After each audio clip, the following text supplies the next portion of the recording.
Assalamualaikum Sobat TV Store Sidoarjo yang kucinta dan kusayang. Saya akan menjelaskan tentang proses COD ya teman-teman. Nah, kalau proses COD, kalau rumahnya jauh di mata dekat di hati, itu harus lunas dulu. Ongkirnya baru bisa COD. Seperti itu ya Mbak Tari? Ya. Nah, contoh kayak ini. Ini soal mana ini? Sulawesi. Apa ini? Gitu loh. Dispenser 2 biji. Terus media air cooler 1.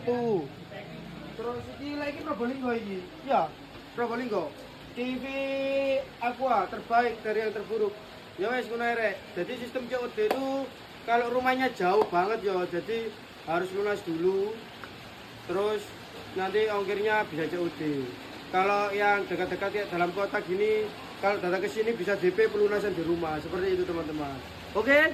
TV Sidoarjo, lumin tuh. Enak.